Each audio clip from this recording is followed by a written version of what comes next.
Hi, I'm Nick. And I'm Mel.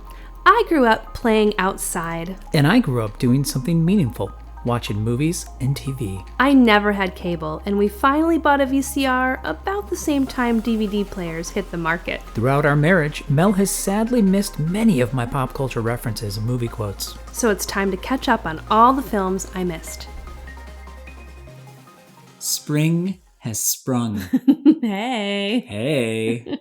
There's weather in the air. Yes, a thunderstorm. Thunderstorms. I love spring thunderstorms. They're wonderful. They're surprising. They're action-packed. They're funny. You're not talking about a thunderstorm. You're talking about a movie. Oh, no, I'm talking about thunderstorms, too. They're all those things. Speaking of thunderstorms, do you know what we're watching tonight? Nope. Not a clue. What are we watching? Oh, you don't even want... Okay, all right. Sorry. I'm making myself laugh. It's because I'm thinking about the movie, which is called Beverly Hills Cop. Oh. Do you have any idea what this is about? It's about... Or do you know anything about it? Eddie Murphy's in this. That's the one. That's it. Yeah. And ding, ding, ding, ding, ding. Did you need to take that? No, I'm good. Okay. So Eddie Murphy is in it, and I think he's like, I don't know, he's like the odd man out or something. Okay. And like he comes in, I don't know, that's all I know. Do you know what profession he's in? What profession? Yeah. Oh, police officer, right? I just want to see if you were paying attention when I said the title. Because it's literally in the title. Yeah. And this is the movie where that guy who does the sound effects is in it. Right? He does like all the sound effects with his mouth. Yeah. I remember what you're talking about. That guy is in this movie. Yeah. I think. We'll see. Right? We'll see. Okay. We will definitely see. So because of that, I always pictured this to be kind of like a circus in the police department, like someone like I'm trying to figure out how a guy who makes sound effects like fits into the movie. Right. Is that just a shtick? Is he like? Is everyone there? Yeah. Kind of loopy or? That's a great question. I've always wondered how he fits into the story. It's Beverly Hills, so I guess stuff's crazy in California. Yeah. Oh yeah, but you see what I'm saying? Like I see what you're saying. You're like, how does that work? It's like in Roger Rabbit. You've seen Roger Rabbit, right? Yeah, like once a long time ago. Well, you wonder like how are cartoon whatevers, how do they fit into a movie about cops, about a murder mystery? Yeah, this guy seems very cartoony. Okay. That's all I know. But I'm super excited because I'm starting to really like Eddie Murphy. That's awesome. Because we saw him in that one... Coming to America. Yeah, Coming to America. Yes. Coming to America. I love that movie. Yeah, he was so awesome. So I'm super excited to see another Eddie Murphy movie. Are you wondering how many parts he's going to play in this one? Oh, no. Should I? I don't know. We'll see. Okay. I'll be watching. You'll be watching and waiting. You want to give me a teaser for this one? If it was Melissa's movie poster, what would it say about Beverly Hills Cop? It's like Hoosiers, but it's in Beverly Hills. Because it's like the odd, like... Wow. I love how you just referenced Hoosiers. Because, like, I feel like he's going to be like the Gene Hackman who's coming in, who... Okay.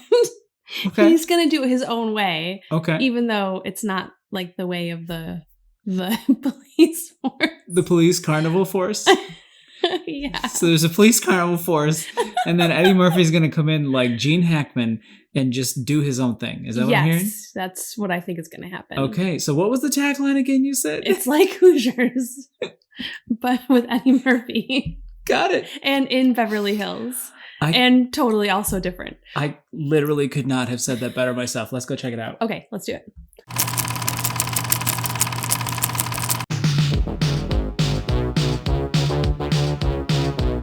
Eddie Murphy is a Detroit cop on vacation in Beverly Hills. I just got off the phone with Inspector Todd in Detroit. He says if you're out here investigating the Tandino murder, you needn't bother coming back. I don't want to take it anymore. For a man who claims to be on vacation, you look a lot like you're on a stakeout. Stakeout? No. I'm picnicking. This is like a picnic area. I have to ask you some questions about Michael Tandino. I've never been to a cell that had a phone in it. Can I stay for a while? Because I ordered some pizza. We have 6 witnesses that say you broke in and started tearing up the place, then jumped out the window. May I help you? Yeah.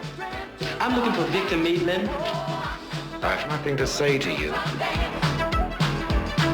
How you doing? You guys don't know nothing about nothing, do you?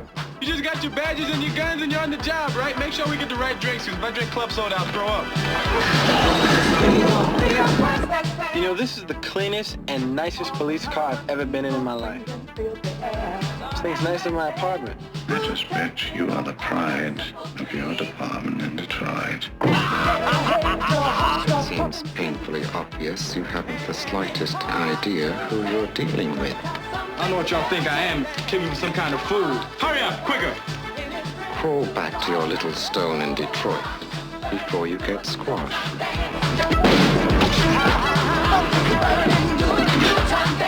Don't move!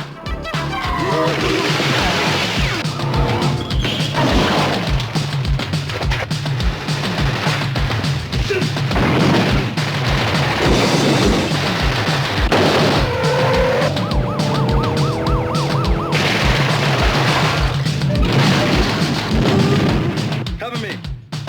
Police! You're all under arrest! You do that again, I'll shoot you myself. Eddie Murphy, Beverly Hills Cop.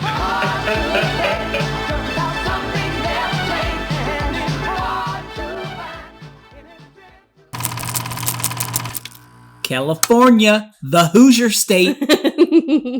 Okay, I was wrong about a lot of things about this movie. It's not Police Academy. It is not Police Academy. Oh my That's gosh. true. Oh my gosh. Is Eddie Murphy even in Police Academy? I can neither confirm. You know I'm not going to answer that. I'm just asking because I just had so much wrong.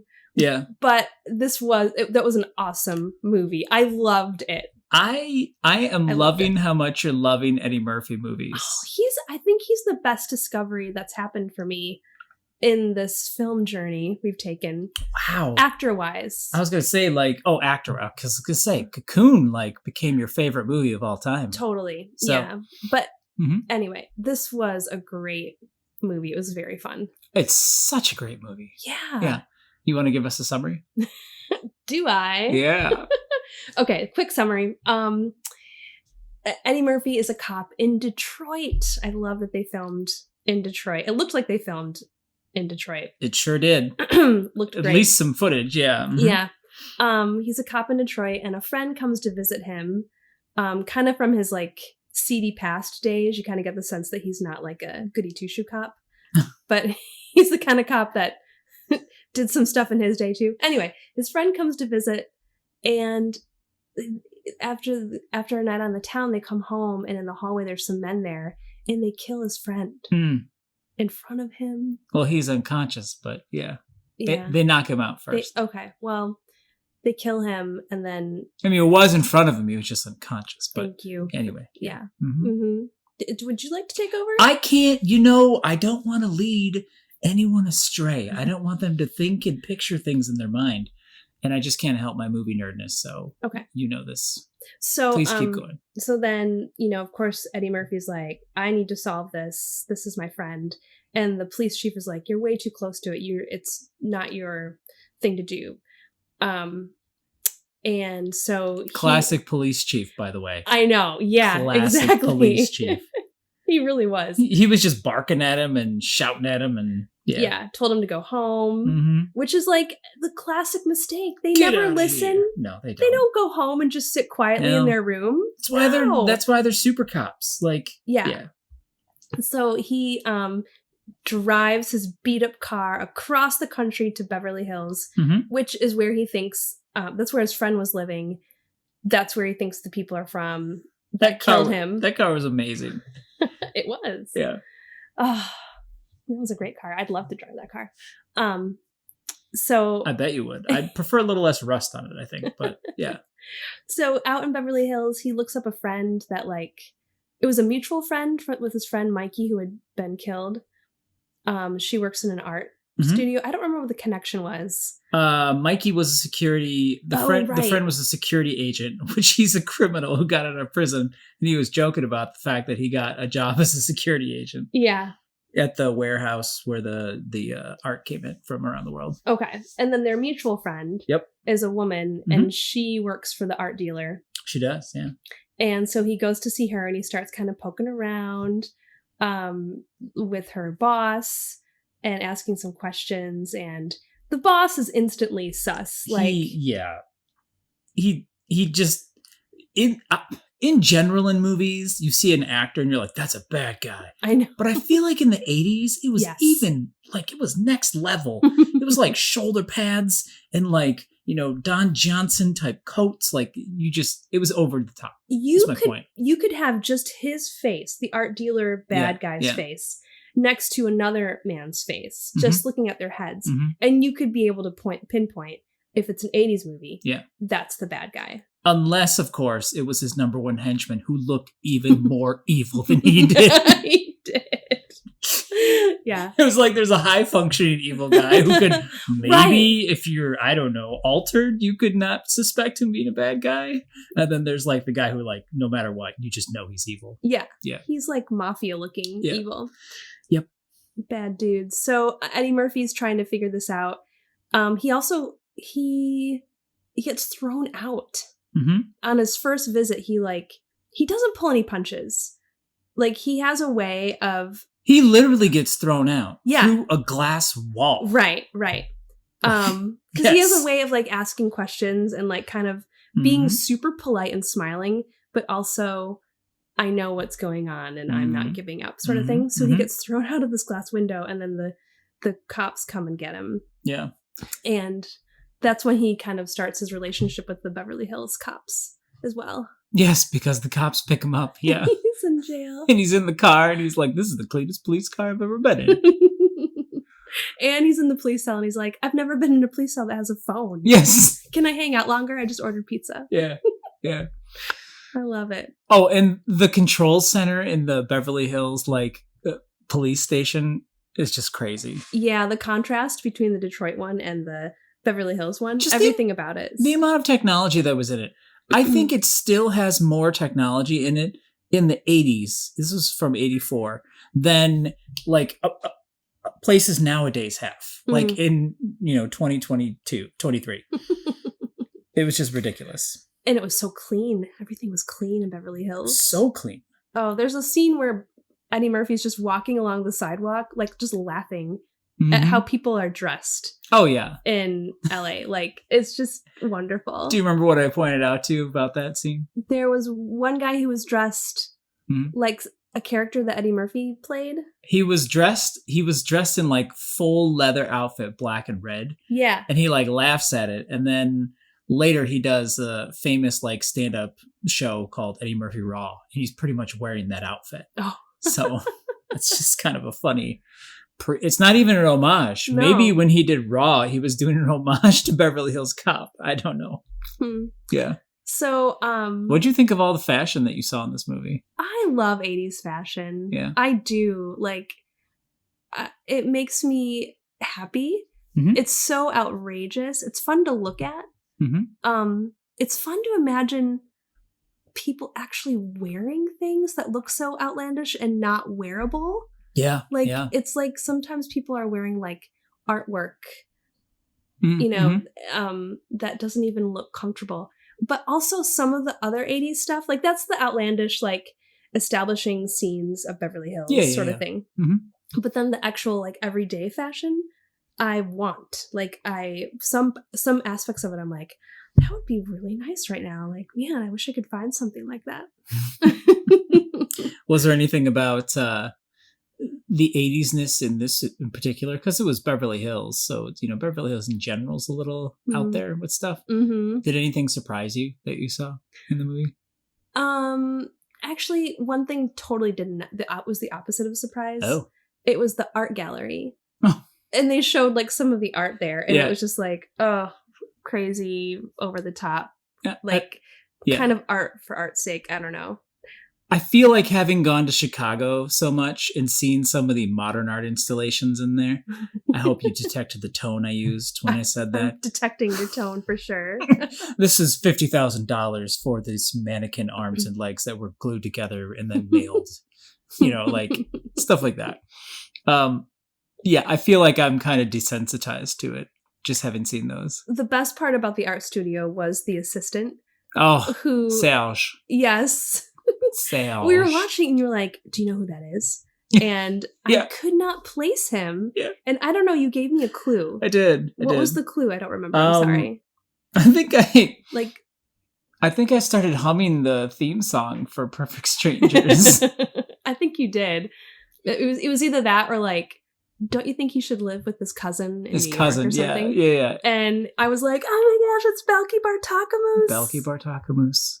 Wow. He was really young. He's hilarious in that movie. Yes, he is. He's really good. The accent he does. Ahmed Foley. Axel. Yeah. I love it. He's hilarious. The thing about this movie is there's not just one great character. Mm-hmm. It's not just like Eddie Murphy. All the characters around him are really good as well. Like the woman, his friend, I don't remember her name, but she was a really great character. Like not like she was like 3D, like believable and just not the sidekick kind of a thing. Yeah, and Jenny was her name. Okay, and Serge, and then the two cops, Judge Reinhold. Yes. And whoever the other guy was. Billy Rosewood and Sergeant Taggart. That was their character names. They were great characters too. Like everyone is really enjoyable. Yeah, totally. In this movie. Yeah. Oh, man.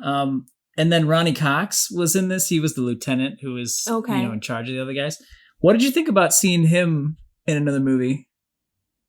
What other movie did I see him in? That was a test I wanted to see because we talked about it during the movie. I know. I'm sorry. I don't remember. No, it's totally fine.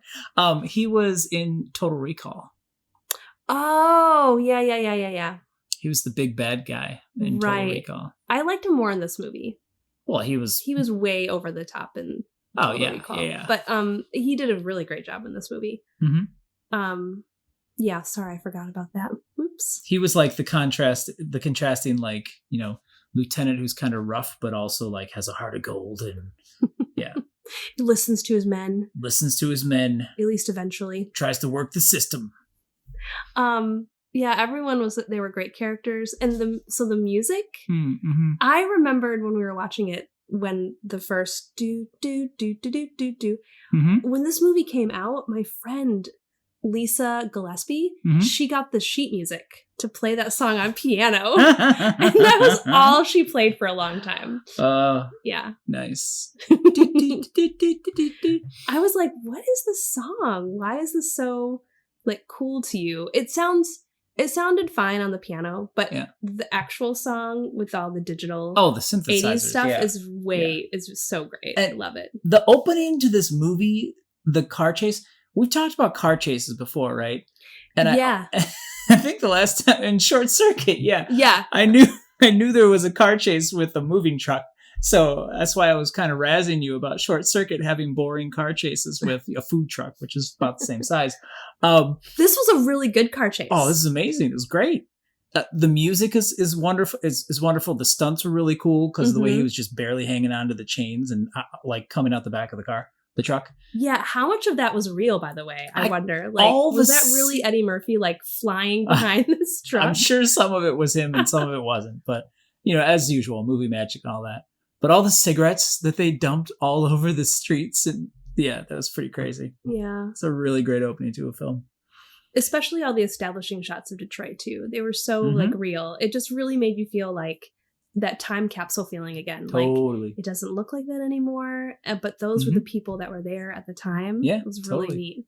That's what I love about watching older films. For sure. Is that aspect of it. So we got off track.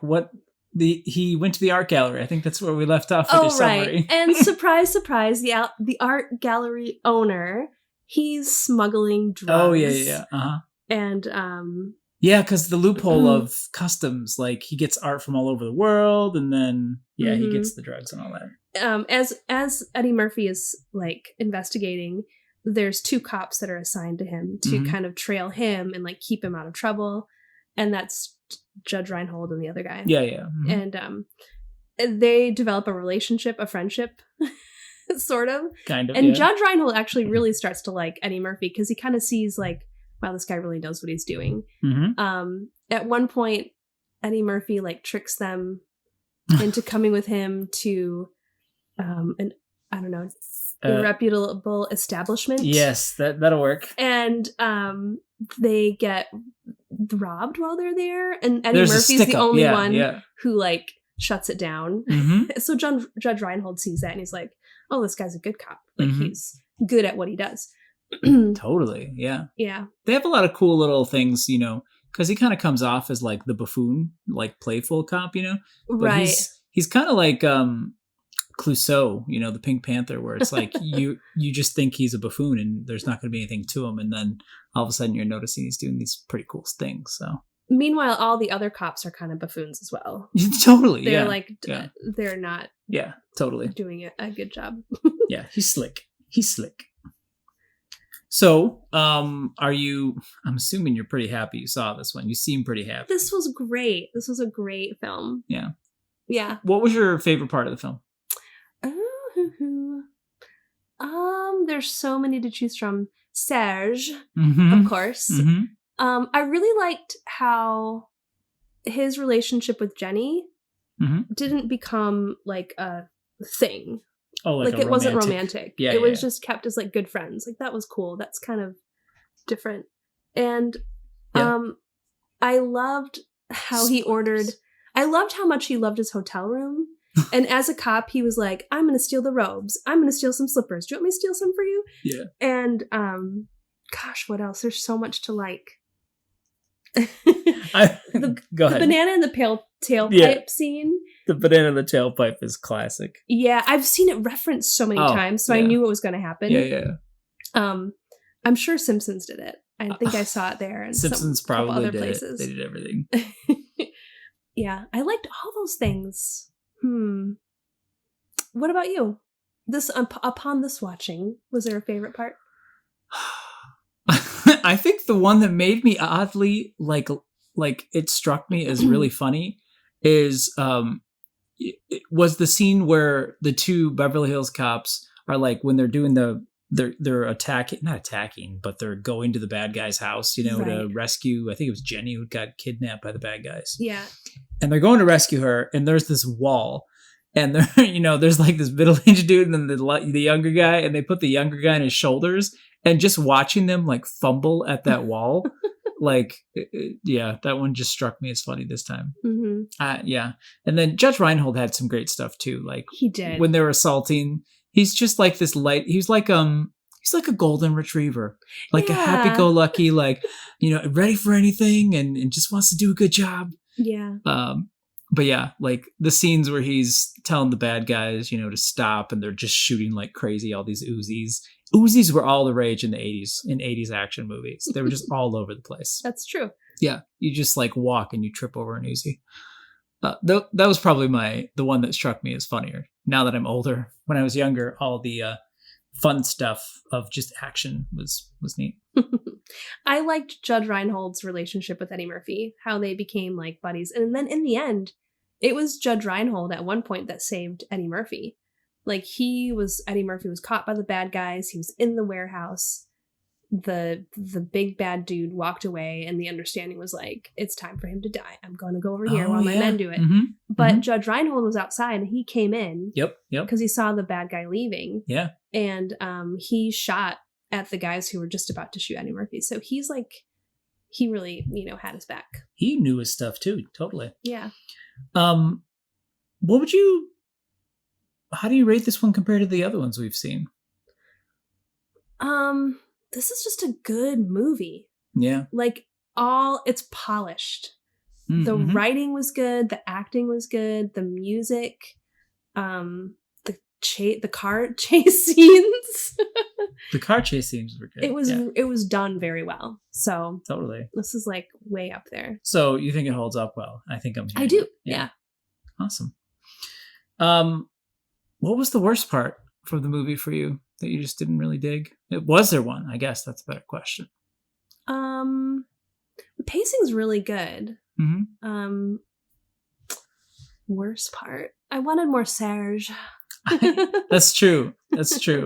Maybe we'll discover he had his own movie. They did a spin-off and it's just all him. Beverly Hills Serge. Yeah, no, it'd be like Detroit Visit Serge or something like that. He just goes to Detroit. That'd be an amazing movie. This is the worst part for the movie for me. What? Serge kept offering people either a cappuccino or an espresso, but a coffee drink with a twist of lime or twist of lemon. And I just can't understand what is that? Is that a real thing? Maybe we'll have to try it. Coffee and lemon? Coffee and lemon. I'm not sure. This was probably the first Jerry Bruckheimer film I ever saw, and I just didn't know it. That's right. I'm glad you said Jerry Bruckheimer. Yeah. That's why it was so good. Yeah. He has really good, like all the things I mentioned, especially pacing. I think he's really good at that. I kind of want to see a movie with Jack Sparrow and Axel Foley together. You think that's possible? Anything's possible. Anything's possible?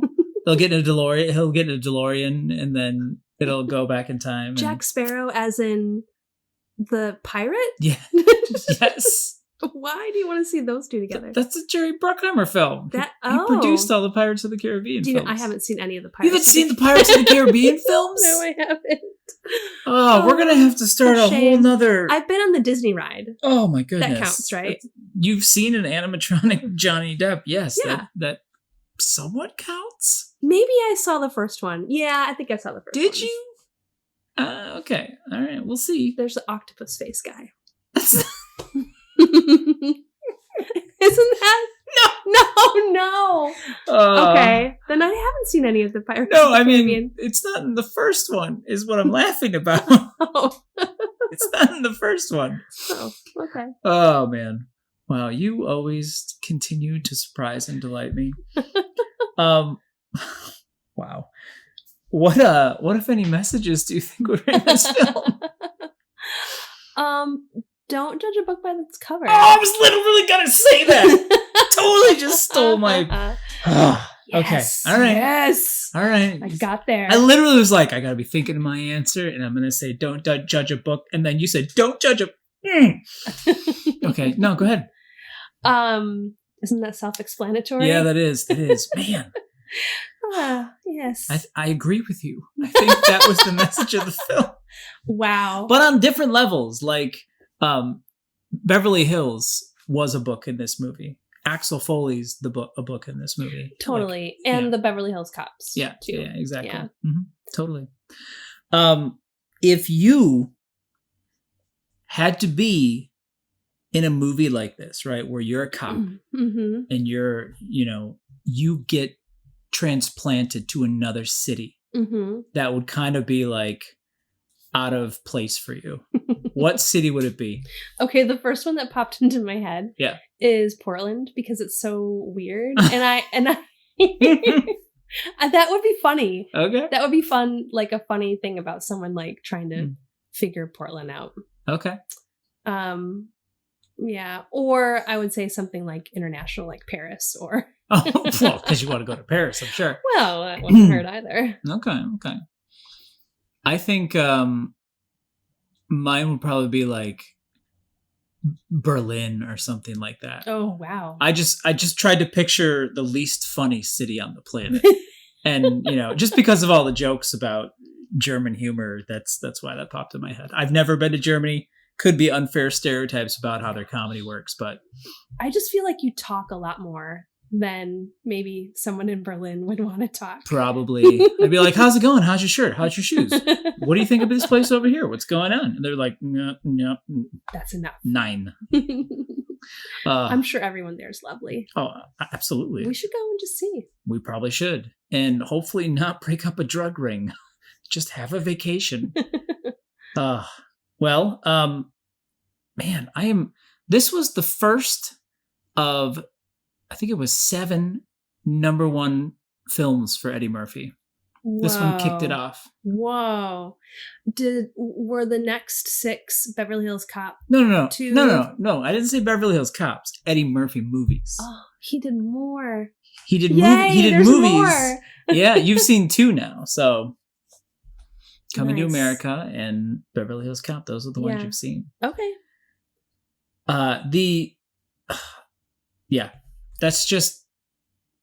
That's a really crazy streak for someone to have. That's 7 in a row, #1 movies. That's pretty crazy. Are they all movies that he wrote as well? That I don't know. I can't recall. But I definitely know this is kind of like the beginning. Like it was this big breakout, and then this was huge, and then it kind of just snowballed from there and kept going. Sometimes when you tell me these things from the past, I'm just like, where was I? Was I like, how did I miss any of what you're talking about? You were in the forest playing with the trees. That is true. I was Literally. By the brook. You were. Eating roots and drinking water. Eating roots and drinking water. You were learning how to survive. Yes. And communicating with the fairies. And I missed all of Eddie Murphy's career. You really did. I'm really sorry, Mr. Murphy. And you know, now you have the opportunity. You are making up for it, making amends.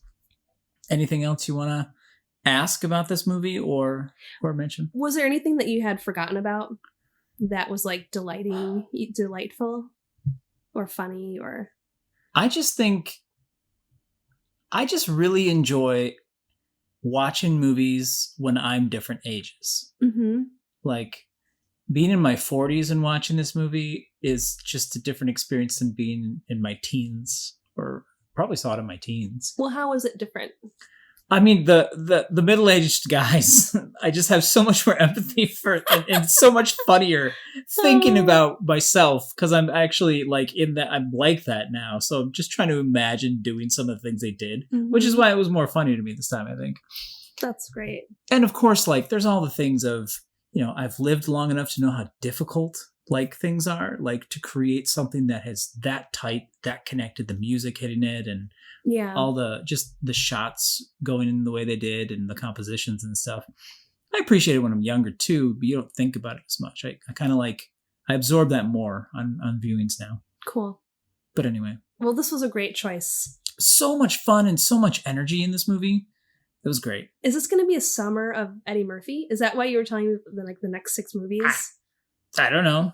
Okay. We'll see. Okay. I can't wait.